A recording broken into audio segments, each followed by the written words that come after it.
They take us, the DOC picks us up from court that morning. They got camcorders on us. They got a bunch of cops. They got shotguns. Normally they don't carry like loaded weapons around in Florida. They don't carry a loaded weapon near inmates. Prisoners, the corrections officers don't. Today they got shotguns. They got camera on us. And like, get in the van. I'm like, damn, this might be bad. You know, we might drive down the street and they say we tried to escape again. But they didn't. They took us to FSP. So in Florida, they got one place that they still call like a penitentiary, a state prison. It's called Florida State Prison. It's where death row is at. It's where the death chamber is at. This is the most fucked up place in Florida. The craziest people go here. The psych patients go here. The people that kill police go here. This shit's crazy. When we get to the back gate, the officer that was checking the van in, he said, y'all ever been here? I'm like, no. You're entering a new world. That's what the cop said to us. He said, you're entering a new world. This shit, just looking at the building was like an imposing, I don't care who you are, when you go to prison, you don't know. Even no matter how many times you've been there, you don't know who the next man is or what they're thinking. There's some type of, you just don't know what to think, right? So we're looking at this building like, damn, what have we gotten into now? So they escort us on camera all the way to the back wing, which is called X wing. Sometimes they call it Q wing. But there's 24 cells, and they call this super, like, maximum management. It's the highest security cells in the state of Florida. And there's only 24 in them. So it's 3 levels. The bottom floor is death chamber. So they have the electric chair, and they have the lethal injection. Above that are cells. There's 12 cells, and then above that is 12 cells. Normally when you're in like confinement, they just shut the door on you. You know, you're just locked in a cell. This one, they got 2 doors. You go through a metal door, then you go through bars. All of this is your cell. You get 2 doors to your cell. No window. They just got a concrete slab built into the wall and a toilet and a sink combo with a drain in the floor. I don't know why they put this drain in the floor, but there's a drain in the floor. Normally they don't have the drain in the floor. They shut the door. They're like, yeah, this won't ever get out of here. Like, you're not getting out of there. Behind the cell is like a run for the cops to go up and down. They can look in through your vent. In front of your cell is 2 doors. You're just not getting out of there. Period, hands down. The dude next to me was, his name was Dwight England. They called him Tommy. He was actually a professional boxer on the street. He got put in prison for killing somebody. He stabbed a guy. And we could talk through the wall. We could never see each other. But he was telling me, he's like, man, I have no idea why I carried this knife on me this night. Because the man could fight. He was a professional boxer. He said, but he carried a knife on him. The one time he ever carried a knife, he got in a fight and stabbed a guy, killed him, put him in prison for life. So he came up with an escape plan. And the plan was to tie up the lady that they worked for in the maintenance. So they're going to tie the lady up. Oh, shit. Get the ladders. They tied ladders together, climb the fence, and run away, right? Escape. So this was like a crew of guys that were all planning this. One of them hits a lady with a hammer. Bam! They bash her in the head with the hammer, kill her. Immediately, she's dead. Boom. Oh, shit. Immediately, she's dead. Wow. They tie her up by the feet, put her in the mop closet upside down. The lady's hanging there. This is all, it's on the internet. Wow. You can read about it. They tie her up in the mop closet, upside down. The blood's draining down the thing. They kill another, one of the dudes that was with them. They hit her with the hammer. They kill him. Boom. Kill buddy. Because the guys didn't intend to kill this lady. So now they killed that dude. So now. You got double murder. Double murder. He's already in prison for murder. But when you murder a correction officer, it's over with. Forget it. You get a death penalty. Yeah. That's a wrap. You ain't getting another life sentence. So they go in the ladder, they put it over the fence, and it breaks. Where they connected the 2 ladders, it breaks. They get caught up in the barbed wire. So they're stuck in the barbed wire. Cops come, get them, take them, they put them on death row. The dude had been sitting in Q wing, which is a form of punishment, but it's called like maximum management, super maximum management, right? The guy I'm talking about, Dwight England, he was my neighbor, right? He'd been sitting on this Q wing for like, they're only supposed to keep you back there for a couple of months as a form of punishment and then move you to a like less secure housing just behind a door, one door. But when you're on death row, you're supposed to be on a whole separate wing and you get some rights, like you get a television, you get an order canteen. On Q wing, you get nothing, pencil and paper, and you can send out mail and receive mail. That's all you get. You're not getting no canteen or anything. And I would hear him talking to they would do rounds every week. So the whole classification team would come to your door and say they're assessing you, right? This dude been riding in Q-Wing, not causing no problems. And he's like, listen, I'm on death row. Put me in my housing, allow me to get my TV. I'm just waiting to die. Let me get my TV, let me order canteen. And one day I hear him, he's over there telling them this, and they're like, Mr. England, get off the floor. So he said he was on his hands and knees. He's like, listen, please, I'm just begging you. All I want is a honey bun. Do you think I'm going to bludgeon you to death with a honey bun? Wow. I'm not going to kill anybody with a honey bun. He's like begging them, please let me off here. They ended up moving him to death row, like the wing. But they built a special cell for him and his co-defendants to where instead of bars on death, in Florida, death row has bars. They can reach out the bar, they can put their mirror out, you can communicate with people. They totally sealed their door, their whole front of their cell, totally sealed off. They got a narrow slat with a window. They can't reach out, they can't communicate. You can talk, but not the normal communication when you're on the row and you can slide things back and forth. Maybe you're fishing to people. They sealed their door off. No communication. How much more time did you get for that escape? So I get the escape charge. I go to court. The lady gets caught. So me, my co-defendant, and the lady, everybody's caught. So they immediately suspected her and went to her house. Because like they're already talking about me and her, right? Yeah. They go to her house and she refused to come outside. Supposedly she took a bunch of pills or some shit. So they finally talk her into coming outside, and she's just like a hysterical wreck. I don't know at what point where they got her to say, yeah, I did it, but at some point when we went to court, we would all go to court. We weren't seeing each other, but we were at court at the same time. She told the prosecutor, she's like, look, don't give him any time. Whatever you want to give him, give it to me. I'll go do it all. Damn. Straight up. And again, I admit, I did the chick wrong. I did. I was just using her. Yeah. I'm not trying to paint any other type of picture. And I feel bad for what I did to her. Totally flipped her life upside down. However, I didn't bend her arm. I didn't make her do. She was pursuing me. She knew what the hell she was doing. She's trained to keep me captive, not release me, right? So she told them, I'll do the whole thing. They gave her a year and a day to do in prison. They gave my co-defendant a year and a day, and then they gave me a year and a half. So they gave me 30 months, and then they gave them a year and a day. And they kept me at FSP, single man cell, confinement for 30 months. You've been to confinement, right? Mm-hmm. Confinement's all right. You get to go back there, you get to think, you get to read, it's cool. For a couple weeks, maybe a month, 2 months. I think that really anybody that comes to jail, put them in confinement, let them get their mind right, let them think for a little while.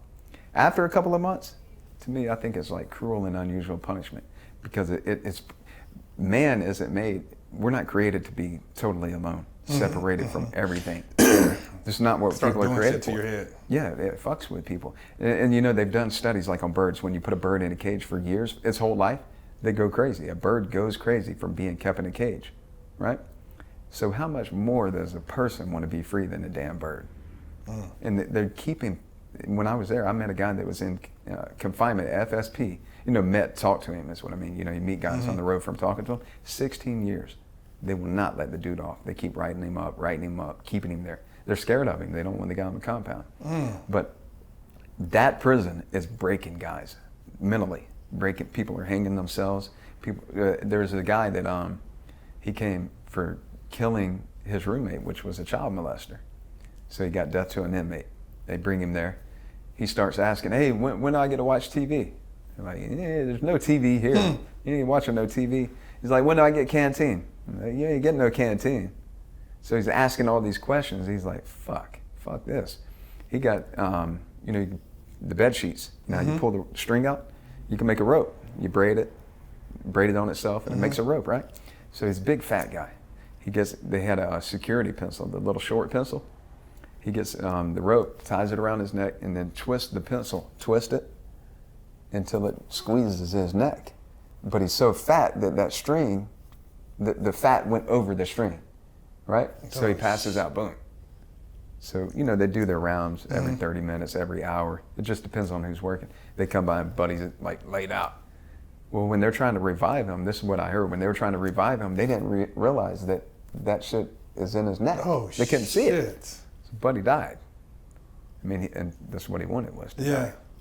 But one day I was on another wing, a real psych wing, crazy wing. Dudes are just fucking nuts. They're throwing shit on the guards. They're taking their milk. Shit bombs and everything. Shit bombs. They piss shit in it, let it sit for a few days, Mm-hmm. stomp on it under the door, throw it out the flap. They're doing all that. The crazy ass wing. You're not sleeping. They're banging. They're screaming. They're popping sprinklers 24 hours a day. A wild ass wing. You're getting no rest. The bunks, they bend all the bunks because they jump up and down on them until they got a bend in them. So even if you did try to get some sleep, the bunks bent. It's totally fucked up. The toilet doesn't flush, and they do it as a disciplinary thing. They turn the toilet off. So you're in the cell. Shit. Hey, flush the thing. Fuck you. You know, they just walk by. They're like, fuck you. We're not flushing your toilet. And you'll be in there for days with piss and shit in your toilet. So what I'm saying is that prison, FSP, it's breaking people. And one day on that wing, you will hear like when the chain and shackles are coming down the hallway, when they're escorting somebody, maybe they went to medical or wherever they went, you'll hear them coming down the hallway. And I heard this guy coming. He's like, hey, Sarge. Sergeant always has to escort you. He's like, hey, Sarge, buddy's hanging in his cell. And you hear they stop. And the sergeant looks in there. He's like, yeah, he is. They keep on moving. Left the dude hanging in the cell. Went and put the other dude up. You know, they got to go take you, uncuff you, unshackle you, put your hands out the flap, handcuff you. Did all that, shut his flap, and then went back. They didn't stop right there. They went and put Buddy in the cell and then went back. Dude's dead. You know, he might have been alive a few minutes ago when you were going down the hallway. They just overlooked it. But that prison, you know, even with all that in mind, right? Like I heard this on multiple occasions. They pop a door. You can hear when the doors pop on these type of wings. You know, everything echoes. Mm-hmm. You hear a door pop, and all of a sudden you just hear boots, boom, boom, boom, boom. You hear hits, and they're always screaming, stop resisting. You know, they're saying that for the camera, for the audio. Yeah. They're beating the man in his cell that's not resisting. They're just beating people, and they feed off of that. And with all the things that they do, like the guy that was my room next door neighbor, Dwight England, that killed the officer, they would come to his flap and put his food tray through there, but they'd spit in it right in front of him, pass him his tray. Or they would hand him a diet tray. The diet tray has no food on it, but the camera sees that they just gave the man a tray. You know what I mean? There's no food on there. So they play all type of little games in this spot. It's a very difficult place. If you do not have a mentality that's resilient, that can deal with things, that can bounce back, it would break you.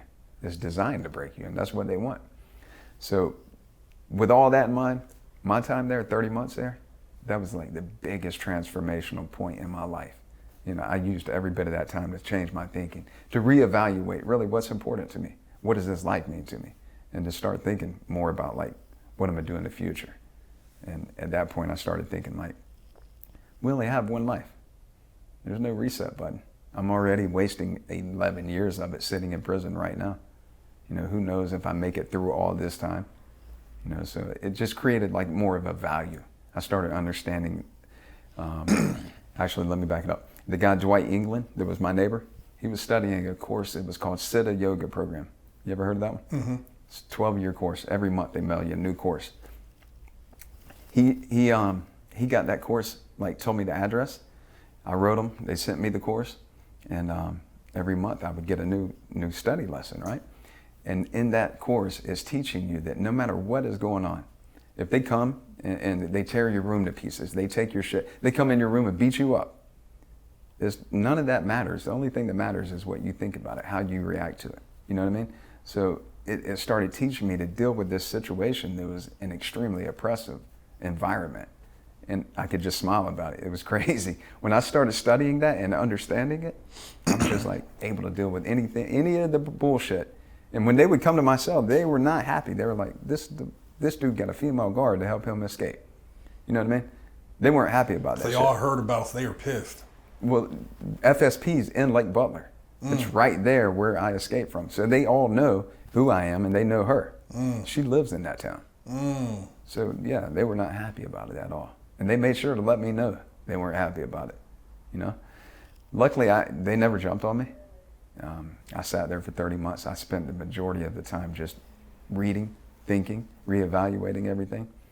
Then they let me back on the compound. They sent me way South Florida, away from everybody. They sent me way down south.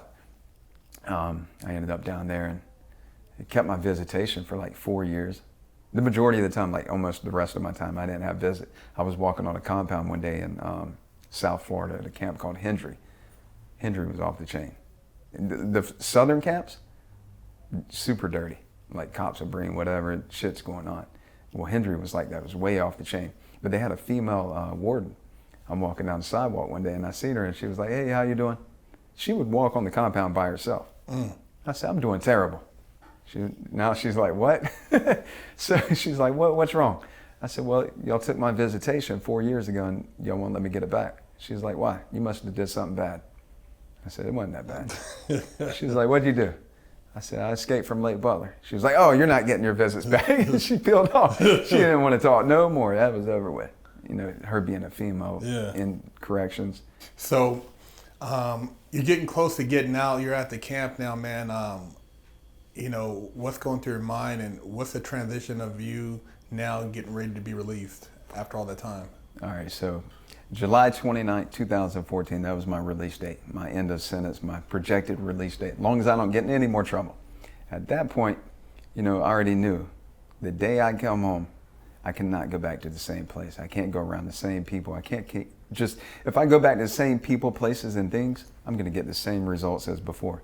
And prison's just a major revolving door. People get out, come back, get out, come back. And it's because they don't educate themselves. They don't start thinking, wait, there's other options out there. There's more to life. There's other things to do. So I started thinking prior, like probably a couple years before, where am I going to go when I get out? I know I don't want to be back in Florida. And I had a little brother that moved to California. So him and I were talking and I was like, I'm coming out there. You know, I'm going to spend a couple weeks. I'm gonna hang out with the family because my daughter was on the East Coast at the time. I'm gonna come out there as soon as I get out.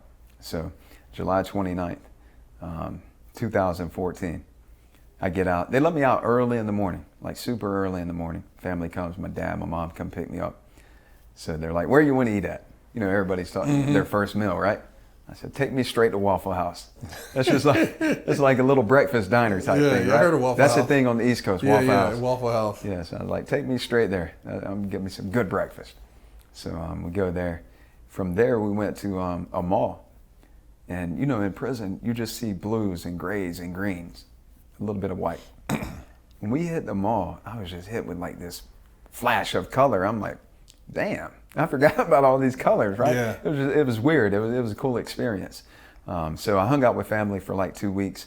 My brother bought me a plane ticket to California, up north, up by the Bay Area, Tracy. I get there. He's not doing real good at the time. You know, we're struggling. We're living way out on a farm, like far from the city. When I go in and I apply for a job, people read this paper and they're like, damn, this man went to prison for killing someone. He escaped from prison and he's got sales of cocaine. Immediately they're looking for the panic button. They're like, help. Yeah. They're not trying to realize or get to know who I am or realize that this is just paper that says this. They're not looking at any of that. They're just looking at the paper, you know. They're not trying to realize or understand that maybe you are hungry, maybe that you want to work. You know, I was willing to do whatever and probably would outwork the next man because I was so hungry. But it's just rejection after rejection after rejection. But one thing that I know is like in life, we're going to get rejected. We're going to get told no. At that point, it's up to you to say, I don't care if I get told no. I'm not afraid of your rejection. I'm going to keep trying. I'm going to keep pushing. And that's always been my mentality. I've known a lot of ups and downs, struggles in life, and I just don't ever give up. So I just stuck with that. I knew, just keep fighting, keep believing. It's going to come together. And it got to a point, we're living on this farm in this little bitty 2-bedroom house, no ventilation, like the walls sweat because, you know, it's just like concrete, little block house. Hot as hell. Dusty ass farm, everything's dusty. It was bad. I didn't have no money. And I refused to ask anybody for help. I was like, fuck it, I'm gonna make it. And it got to the point where we didn't have any more food. We didn't have any food to eat in this house. So our neighbor, it's actually the guy that owned the house, but he was like a neighbor. We were in the back of his house, like in a little like cottage behind him. He had an apple tree on his farm. And it had the big like Granny Smith green apples. Delicious apples, right? I'd go pick me a bag of them bitches. That's how hungry I am. I'm eating apples off this man's tree. And I ate them for like a week. Apples and water. Listen, apples are good. And if you're hungry, you'll eat whatever you got to eat to survive, right? But I can tell you, if you eat apples for a week straight, the shit gonna run through you. It's just bad. I'm telling you. Yeah. Nothing but water coming out. You're just shitting out water everywhere. You're like, oh, when am I gonna stop eating these apples? You know what I mean? So it's just difficult. It's very difficult.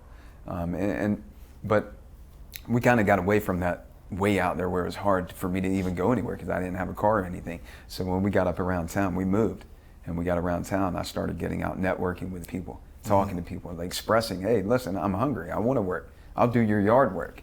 And it came to a point where I was doing a man's yard work. He lived in like $600,000 house, nice neighborhood, really nice place up north, right? And I'm doing his yard work. But the whole time I'm thinking, whatever, it doesn't matter. I'm gonna just keep doing everything I gotta do. And eventually, I moved in that man's neighborhood. I lived a few houses down from him. I remember going over there too. I was like, bitch, I ain't doing your yard work now. So that was a good feeling. But so a buddy of mine, he was actually my bunkie when I escaped. He told me about Amazon. He got out and he killed it on Amazon. So I started researching on YouTube how to sell on Amazon. And I just kept researching. I started buying little products. Alibaba, you can buy them from Alibaba. You can buy them directly from like a drop shipping. You can buy them from Alibaba to sell yourself, or you can drop ship from them. So there's multiple ways to go about it. You could drop ship when you're first starting out if you don't have money to buy the product. So I started getting into that. Then I started just hustling little things. I'd buy things off of like Facebook groups and resell them on OfferUp. You know, just flipping things, just constantly flipping things, constantly. What can I do to make more money? Looking at every little angle, and it just kept building and building from there. And then my buddy told me about cryptocurrency. The same guy that told me about Amazon.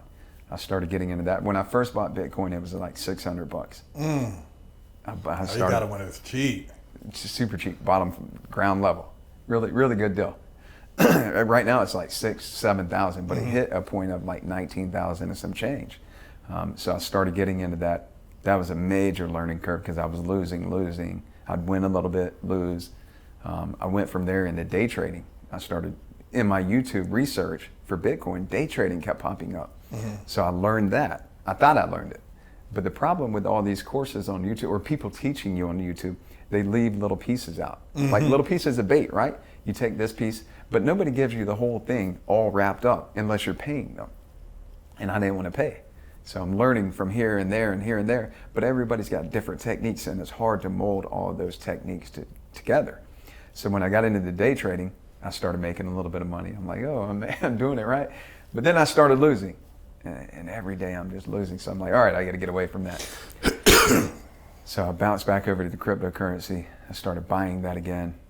But on that cryptocurrency, I said, all right, this time I'm going to really educate myself. And I found a course that I was willing to pay for. And that course, A to Z, they teach you everything. They teach you from the terminology, the language of it, to how it's created, which is called mining cryptocurrency.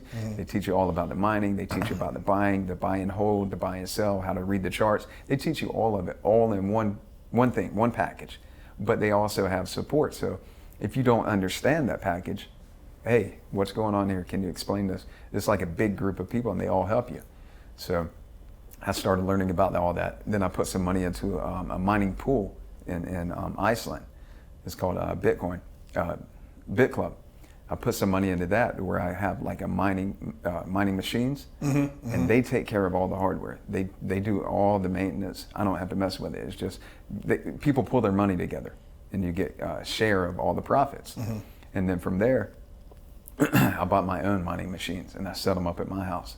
So I'm mining Bitcoin, trading cryptocurrency, and just basically taking a bunch of little things and putting them all together into one big thing.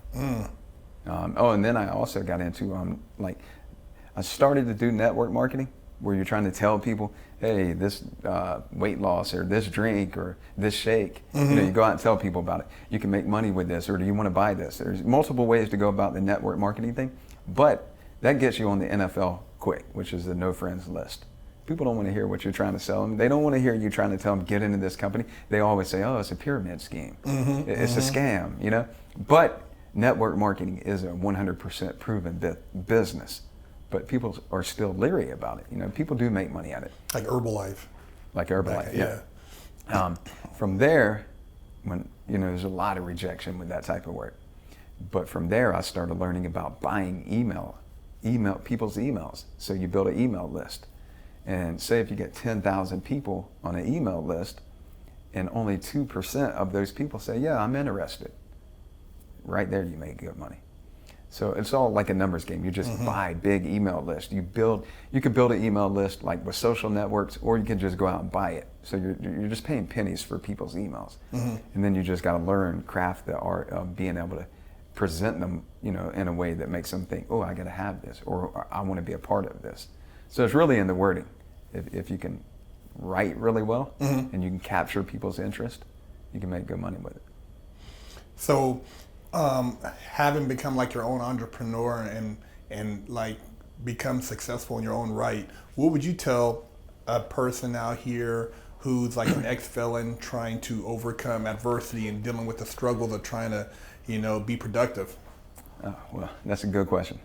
And this is exactly what I tell anybody that's facing struggle, is it doesn't matter what you're going through. It doesn't matter what type of setbacks, because life is full of setbacks. It's full of struggles.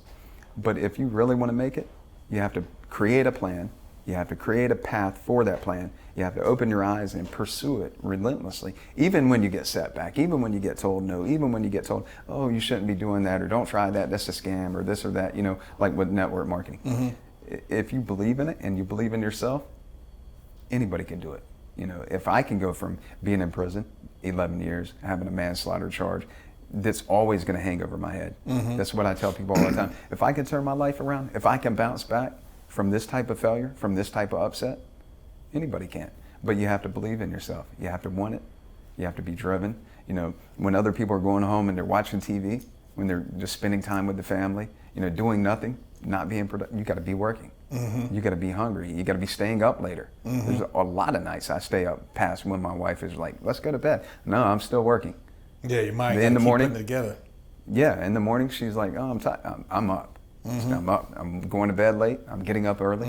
Constantly, brain's like, what else can I put together? How else can I do this? So it's a mindset. And if somebody really, really wants more out of life, they can do it. But what people got to realize is that you owe you. I don't owe you.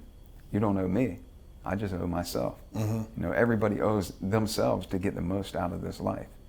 And if people believe in themselves, we have unlimited capacity to create and do and be in this life. But it's up to the individual. So that's what I would tell anybody. That's well said, man. I mean, fuck, that's a hell of a story, Brian. And we really appreciate you coming out to Fresh Out, man, and telling your story. Bounce Back B, man, you're an inspiration for a lot of youngsters out there who are looking for role models, mentors. And I think that a lot of people will get a lot of great things from your story, man. Keep doing you, man. Keep being positive. You're an inspiration to a lot of people out there. Yeah, that's greatly appreciated. That's my big thing, is I'm hoping that I can actually touch somebody that maybe is traveling that path that I've been down. There's a lot that I didn't talk about, shit that I did when I was younger. And that, if I can prevent just one kid that I know is like me, just running wild, if I can prevent them from going down that path, to me, that's a bigger success than anything else that I can do. Just help somebody along. Maybe if you make it somewhere, reach back and help somebody. Yeah, that's my biggest thing. Good stuff, man. Yeah, Big Hurt, Bounce Back B, Fresh Out.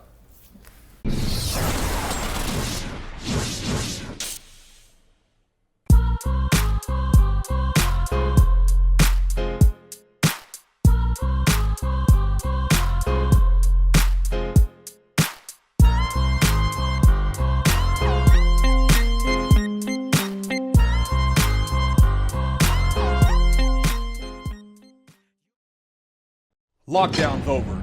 Get your yard time in. Exclusively at FreshOutSeries.com.